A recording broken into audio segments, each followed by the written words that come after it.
Hallo Internet. Ich habe mir heute Verstärkung geholt, weil mein Tisch mit so viel Krempel voll ist, dass ich das selber gar nicht mehr überblicken kann. Ich habe mir den Peter dazu geholt. Hallo Peter. Hallo Thomas. Schön, dass ich hier sein kann. Ja, wir haben echt coole Spielsachen mitgebracht. Jetzt erzähl mal unseren Zuhörern noch ein bisschen, was wir heute vorhaben.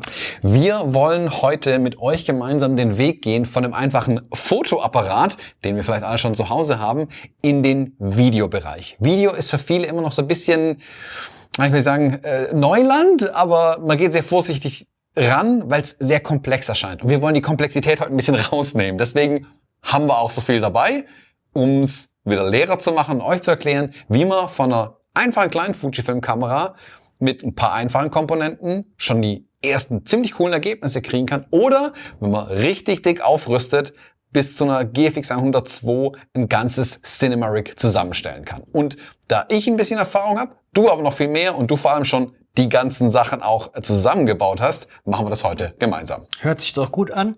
Aber schrauben wir 2 Stufen zurück. Fangen wir mit der von dir angesprochenen kleinen Kamera an. Das heißt, ich räume die kurz weg. Und dann fangen wir mit deiner Lieblingsurlaubskamera an. So machen wir das.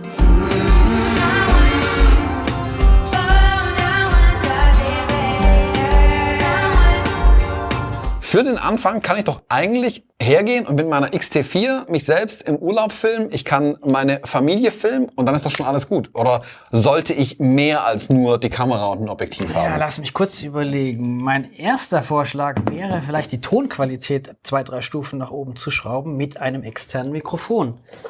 Was dann auch mit einem Klick hier oben in der Blitzschuh reingeschraubt ist.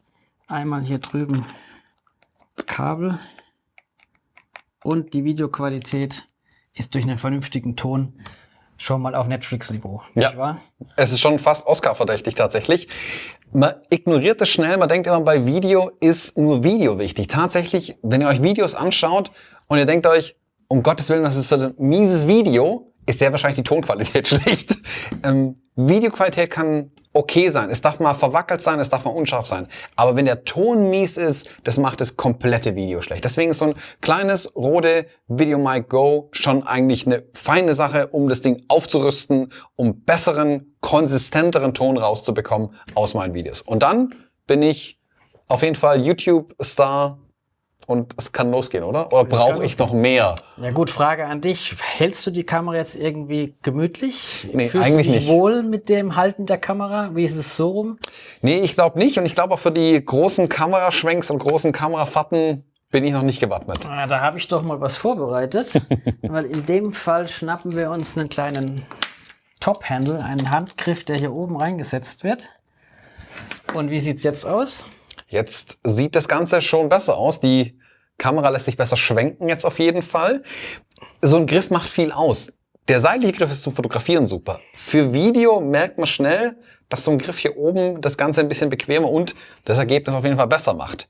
Wenn ihr euch jetzt schon denkt, schon 2 Komponenten, wie heißen die Sachen? Unten in der Beschreibung gibt es Links zu allen Komponenten, die wir hier ansprechen, wo ihr die dann direkt findet, was die machen und ihr sie dort auch kaufen könnt.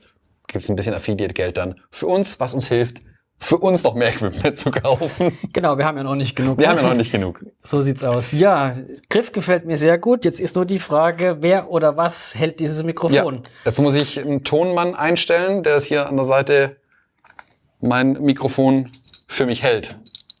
Das wäre eine Variante. Variante 2 ist, lass uns doch einfach schnell den Handgriff hier modifizieren. Okay, anderer Handgriff drauf. Anderer Handgriff drauf. Bitteschön. Ja, irgendwie die 2 wollen nicht zusammen. Ja, jetzt sind wir genau an dem Problem, an dem man immer steht, wenn man was für ein Videorig zusammenbaut. Es passt nicht zusammen. Es passt nicht zusammen, das ist ja auch der Spaßfaktor am Basteln. Aber lass mich raten, ja. Ich habe da auch schon mal was vorbereitet. Jetzt kommt man nicht schnell in den Bereich rein, wo diese Small Rig Cages ins Spiel kommen. Ihr kennt die vielleicht, ihr habt die schon oft gesehen. Ich schraube meine X-T4 jetzt hier einfach mal rein. Hier habe ich auch noch eine Schraube, die ich hier unten anziehen kann. Dann hält es alles fest zusammen. Jetzt habe ich zum einen diesen Käfig um die Kamera rum. Ich habe einen Griff, an dem ich sie festhalten kann. Und ich habe jetzt jede Menge Punkte, wo ich zum Beispiel das Mikrofon festschrauben kann. Und ich habe jetzt beides, sowohl den Griff als auch das Mikrofon. Ja. Wir sind ja alle so ein bisschen Lego-Spielkinder geblieben, ne? Und das ist das Tolle, du hast überall Gewindebohrungen, kannst überall Komponenten an- und abschrauben. Und jetzt können wir langsam das Rig ein bisschen größer werden lassen, je nachdem, was wir damit vorhaben, was wir damit machen wollen.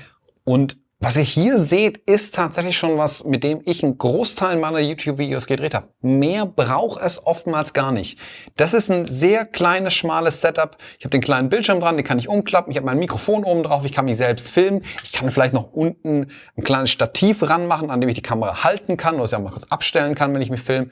Aber im Prinzip ist es ja schon, der YouTube-Karriere steht eigentlich fast nichts mehr im Weg, würde ich sagen. Definitiv. Aber so toll das Ergebnis aus dem Setup ist, es geht noch besser und es kann vor allem noch cooler aussehen. Ist eine tolle Kamera, mit der kann man ganz viel machen, aber es geht noch kleiner, leichter und sogar besser, obwohl es die Amateurkamera ist. Wir gehen heute auf die XS20. Genau. Ich habe sie Cine X Small genannt, weil die XS20 so ein bisschen die kleine Kamera im Setup ist. Abracadabra. Wir tauschen einmal. Wir tauschen einmal schnell. Jetzt steht hier die XS20 schon im Prinzip in einem dafür passenden Käfig. Im Prinzip wie vorhin auch schon gezeigt. Wir haben gerade die Möglichkeit, den Monitor zu schwenken. Jetzt werden wir einfach gemeinsam mal ein bisschen die Kamera ein bisschen aufbauen und dann Stück für Stück durch die einzelnen Komponenten durchgehen. Fangen wir vielleicht beim Herzstück dieses Rigs an, die XS20. Wir haben jetzt gerade eine XT4 gesehen, letzte Generation. Die XS20 ist aus der 5. Generation der Fujifilm-Kameras. Die bietet einige Features mehr als eine XT4. Was sind so für dich die herausragenden Video-Features an der Kamera? Video, ganz klar. Wir haben ja im Prinzip hier die kleine Schwester oder den kleinen Bruder zu einer XT5, XH2, H2S von den inneren Werten her, Sensor und Prozessor. Aber speziell im Videobereich haben wir für die Vlogger und YouTuber unter uns hier schon dezidiert eine Einstellung am Einstellrad Vlog-Modus. Würde bedeuten, du filmst dich jetzt selber, wie gerade schon gezeigt, Kamera stellt prinzipiell auf dich scharf, oder wenn du ein Produkt präsentierst, zum Beispiel ein neues schönes Objektiv, würde jetzt die Kamera, sobald du das Objektiv nach vorne bringst, aufs Objekt scharf stellen und nicht immer das Gesicht suchen.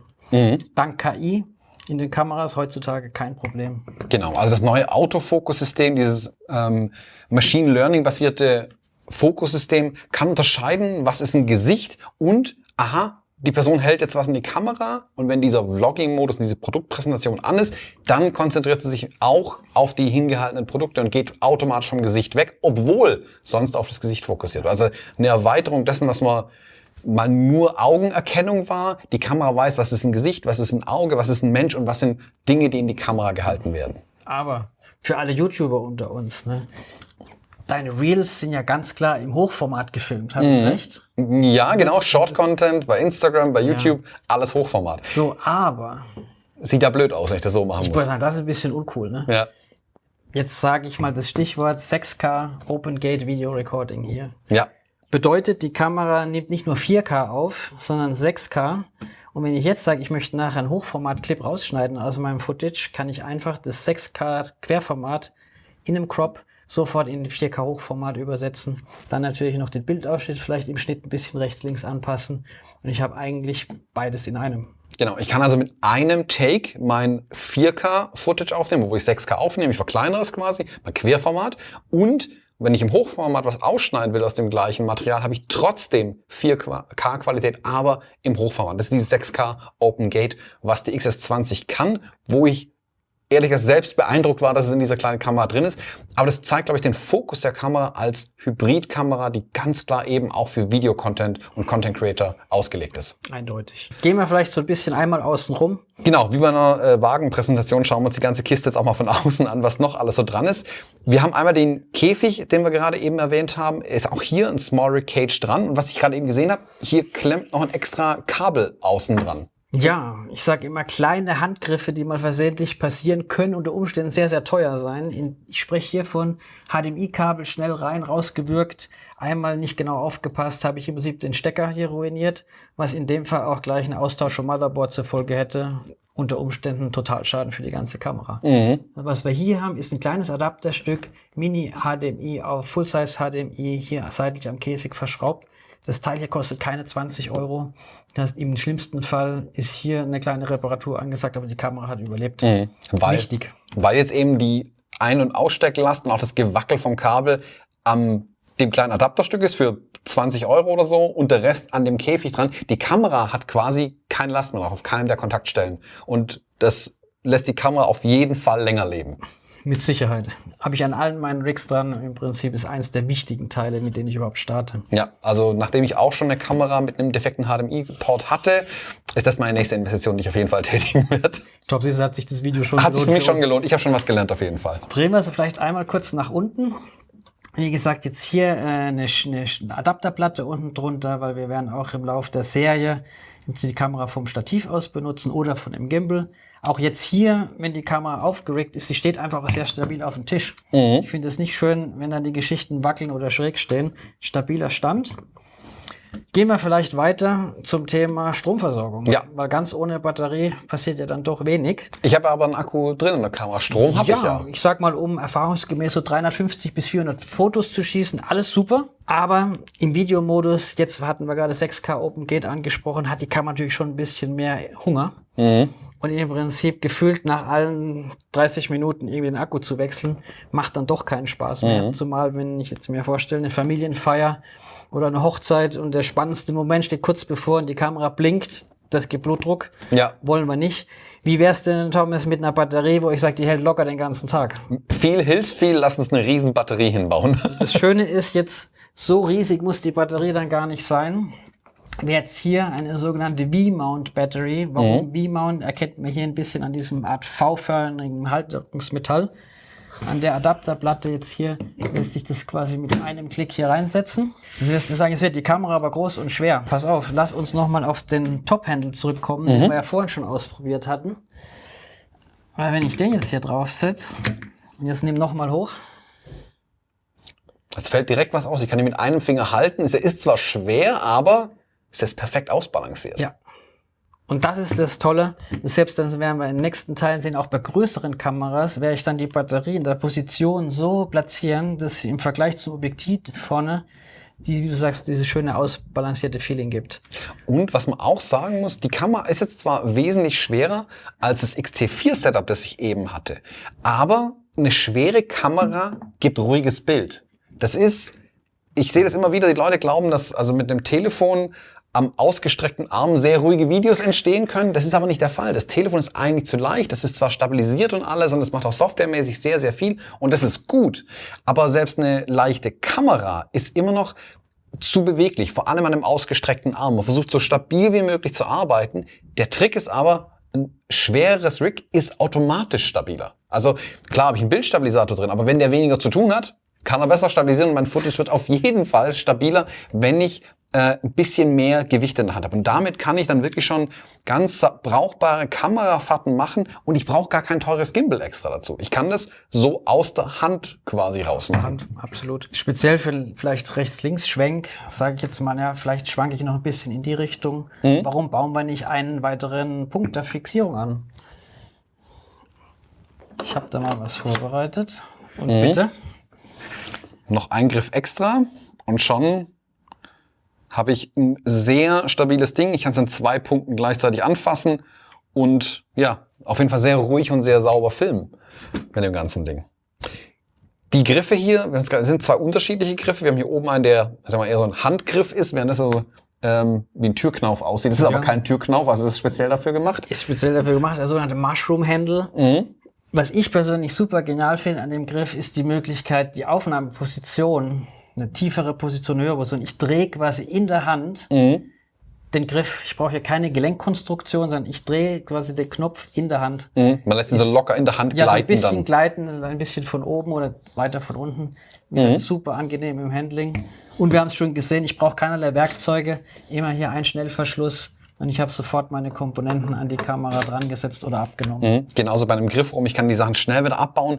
Was dieses Rig um die XS20 natürlich sehr mobil und transportabel macht. Also mit sowas, das ist genau genommen nicht so viel größer als das X-T4 Setup. Also wenn ich hier ein paar Sachen wegmache, wird es auch kleiner. Hier gilt aber das Gleiche. Mit so einem XS20 Rig kann man durchaus auf Reisen gehen und es als Vlogging-Setup mitnehmen. Jetzt ist ein Griff dran, wir haben eine Batterie gesehen, wir haben eine Zugentlastung für das HDMI-Kabel gesehen. Alles Video lässt sich aber nicht machen, wenn ich keine Objektive dran habe. Was ist hier für ein Objektiv dran? Hier ist ein spannendes Objektiv dran. Es würde natürlich naheliegend sein, zu sagen, ich habe meinen 1855, mein 1655, mein 70-300 an der Fotokamera dran. Warum habe ich mich jetzt bei dem Setup hier für ein anderes Objektiv von einem Fremdhersteller entschieden? Ganz einfache Antwort. Das ist eine 12 mm Festbrennweite, die, ich nenne es mal, immer scharf stellt. Gemeint ist, ab ca. 1,5 Meter Entfernung zum Motiv bin ich schon in der Schärfenebene drin. Das heißt, am Fokusring drehen, um die Schärfe einzustellen, das wäre wirklich nur im extremen Nahbereich nötig. Bedeutet, ich bin hier einmal sozusagen auf unendlich und brauche nur noch auf Aufnahme gehen und kann den ganzen Tag filmen und habe scharfe Bilder.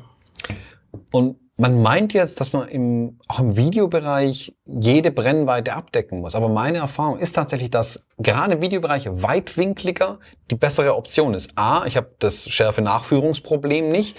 Und durch die Bewegtbildkomponente ist durch weitwinklige Objektive wird das Ganze auch ruhiger. Man bekommt wesentlich ruhigere Kamerafahrten hin, das Storytelling wird viel ruhiger mit weiteren Linsen und 12 mm entspricht dann Kleinbild 18 mm.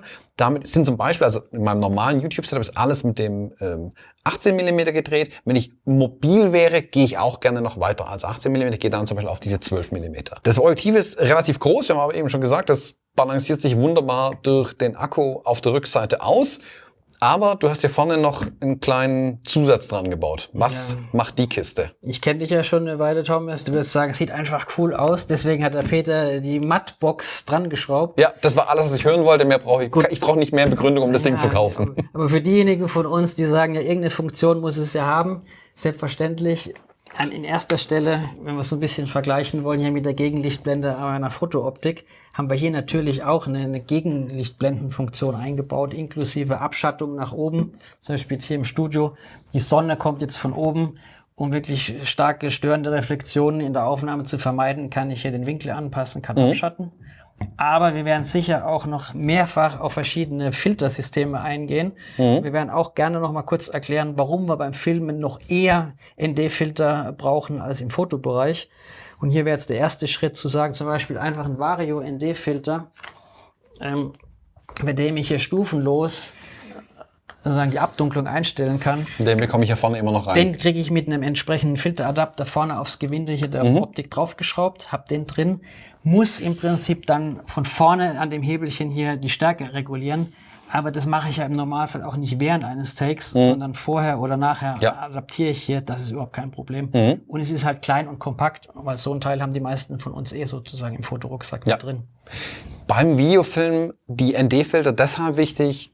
Man arbeitet nicht mehr wirklich mit der Verschlusszeit, um die Belichtung zu steuern. Die Blende ist meistens auch schon fixiert. Klar, könnte man mit der ISO noch ein bisschen hin und her gehen, aber man will ja die Verschlusszeit auf jeden Fall auf einen bestimmten Wert halten. Und da ich mit der ISO irgendwann an Grenzen stoße und auch die Blende nicht unendlich zudrehen will, es soll noch ein bisschen cool aussehen, kann ich mit diesen ND-Filtern oder Vario-ND-Filtern die Lichtmenge so reduzieren, die in die Optik reinfällt, auf den Sensor fällt, dass ich wieder meine Bildwiederholrate, meine Framerate halten kann, um diesen cineastischen Look bei 25 Frames, 24 Frames irgendwo zu halten und nicht mit völlig irren, keine Ahnung, 100, 200 Sekunden arbeite, was sofort schlecht aussieht. Und da sind eben diese ND-Filter wichtig und die lassen sich hier trotz der Mattbox oder eben mit der Mattbox vorne in der Kamera montieren. Ja.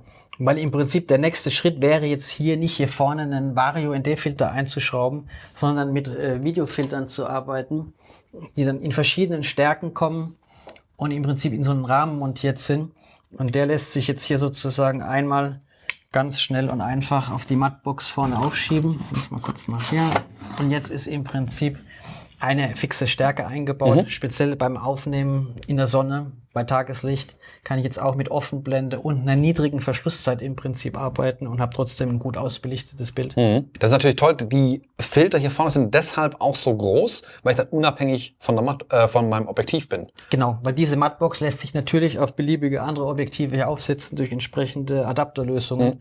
Und das ist ganz klar der Grund, warum die schon einen gewissen Öffnungswinkel braucht. Ja, also wenn ich jetzt ein teligeres Objektiv, also weit mehr als 12 mm habe, kann ich mit dem großen Filter natürlich trotzdem weiterarbeiten. Sprich, ich habe eine Mattbox, die ich mit Filtering für die anderen Optiken adaptiere, aber ich brauche nicht mehrere ND-Filter kaufen, die auch schnell ins Geld gehen, wenn wir ehrlich sind. Speziell diese großen Filter sind schon teuer. Also wer hier ein ganzes Set kauft mit mehreren Abdunklungsstufen, investiert schon einmalig eine ganze Menge Geld. Aber wie gerade gesagt, lässt sich nachher auf alle Optiken, die du hier einsetzen wirst, anwenden. Hier oben habe ich noch eine Öffnung frei. Und wir haben ja auch über den HDMI-Adapter schon gesprochen. Genau. Würde ich sagen. Was ist das nächste? Es fehlt noch eine Komponente im Setup. Ein externer Monitor. Das werden viele von euch sagen, naja gut, jetzt wird es aber schon alles recht groß. Aber sind wir mal ehrlich, ich sage immer beim Fotografieren, schaut euch die Bilder im Sucher an, da sieht man nämlich was, während im Sommer bei Sonne auf dem internen Monitor der Kamera wenig zu sehen ist. Und jetzt kommt hier quasi mit einem Klick über die Schnellverschlusskupplung der externe Monitor an den Start. Was haben wir hier? Thomas, hilf mir gerade mal von der anderen Seite. Ja, doch, passt. Passt. HDMI-Kabel ist angeschlossen. Jetzt zum Thema Stromversorgung. Hier ein entsprechendes Anschlusskabel und wir gehen jetzt hier seitlich in die Batterie rein. Und wir haben jetzt nicht nur die Kamera mit Strom versorgt über die Riesenbatterie, sondern wir versorgen auch noch den Monitor. Auch noch den Monitor und je nach Batterie, wir nutzen jetzt hier eine Small Rig V-Mount Batterie, die hat zusätzlich zu dem hier sogenannten D-Tab-Anschluss 8 Volt, 12 Volt, USB-A und USB-C. Das werden wir auch jetzt in der Fortsetzung in einem etwas größeren Rig sehen. Speziell die USB-C-Ports sind sehr gut geeignet, um wie gesagt, zusätzliche Komponenten zu befeuern. Funkmikrofone, was es alles gibt, die haben ja heute alle USB-C und die kann ich alle daran aufladen im Zweifelsfall. Oder halt damit auch mit. Das geht auch. Also ich habe auch schon mal im Notfall auf dem Set im Prinzip mal kurz ein Telefon nachgeladen über die Batterie. Auch das geht, ja. Was hier jetzt noch fehlt, ist sozusagen eine sogenannte Dummy-Batterie, die unten anstelle des Originalakkus eingesetzt wird und dann in dem Fall hier genau hier oben in den 8 Volt Anschluss reingeht. Und damit habe ich mit einem Akku Kamera, Monitor, Ton, Fokussystem, was auch immer versorgt. Aber warum soll ich mir so einen großen Monitor hinmachen, wenn ich noch einen kleinen Monitor dran habe? Wie gesagt, Punkt 1, ganz klar, auch bei grellem Tageslicht sehe ich wirklich mein Bild. Ich kann wunderbar die Schärfe nochmal kontrollieren, ich kann die Belichtung kontrollieren und speziell die Schärfe kontrollieren ist auf dem kleinen Monitor mehr so ein Raten, naja, wird schon ungefähr passen. Das kennt man, wenn man sagt, naja, fast scharf ist halt leider nicht ganz scharf. Passt nicht hundertprozentig dann meistens. Sprich, mit den externen Monitor habe ich auch eine bessere Kontrolle übers Bild und es größer zu sehen macht natürlich einfach auch nochmal einen Unterschied. Also es gibt verschiedene Sucher an den Kameras. Man merkt schnell, wenn man von der XS20 auf eine GFX 102 geht, merkt man schnell den Unterschied am Sucher. Und das gleiche gilt aber auch für die externen Monitore. Und der ist an der GFX 102 nicht wesentlich größer. Aber mit so externen Monitoren kann ich ja beliebig groß werden und wirklich schön sehen, was ich denn tatsächlich filme, was in meinem Bild drin ist, wie ich meine Shots komponiere. Dann haben wir hier ein komplettes Setup, wo alles dran ist. Wir könnten jetzt hier noch ein Mikrofon ranmachen, wir können hier noch ein Funkenmikrofon ranmachen. Kann ich jetzt hiermit nur meine Urlaubs- und meine Instagram-Videos drehen oder was kann ich noch alles mit dem kleinen Rig hier machen? Also ich sage im Endeffekt, da sind an der Kreativität keine Grenzen gesetzt. Ich würde durchaus mir hier zutrauen, eine Hochzeit zu filmen, nebenher auf einem Konzert ein cooles Video zu drehen, weil speziell, ich stelle mir das vor, im Bühnengraben, du bist ja auch Musiker, Thomas, wenn ich da mit der riesigen Maschine komme, wird schwierig. Mit dem kleinen Setup gehe ich halt auch mal kurz dicht dran, gehe in die Menge. Das macht auf jeden Fall Sinn. Ich kann die Kamera ja aber genauso gut, wie gesagt, wir haben unten eine Stativplatte dran, auf ein Stativ drauflegen und eine Totale von irgendwas filmen. Also wenn ich eine Interviewsituation habe, wo ich Person 1, Person 2 habe, kann ich mit einer Totale trotzdem das ganze Ding filmen. Da sind auch die 12 mm meist wunderbar, weil ich dann das komplette Set mit allen Personen drauf bekomme, die da irgendwie vorkommen. Ich kann also aus der XS20 selbst, wenn wir setzen die Videoreihe ja noch weiter fort, da kommen noch Videos, deswegen Abo dalassen, dann verpasst ihr die Videos nicht. Ich kann, wenn ich mit der XS20 mal angefangen habe und größere Kameras, größere Rigs aufbaue, die kann ich trotzdem weiterverwenden. Weil die Komponenten, die dran sind, die sind alle nicht schlecht und die kann ja wirklich was. Also damit kann ich eine komplette YouTube-Karriere starten. Ich kann aber auch bei größeren Produktionen die Kamera immer weiterverwenden. Absolut, kann einfach eine B-Roll-Kamera sein. Ich sage, ich habe eine Hauptkamera, eine Nebenkamera. Externe Komponenten sind alle untereinander kompatibel. Und wie gesagt, speziell für die einzelne Kamera brauche ich dann den passenden Käfig. Aber alle anderen Teile werden wir jetzt auch sehen, sind komplett untereinander austauschbar und anpassbar. Wunderbar, dann haben wir ja schon unser erstes kleines Fuji Cinema Rig aufgebaut.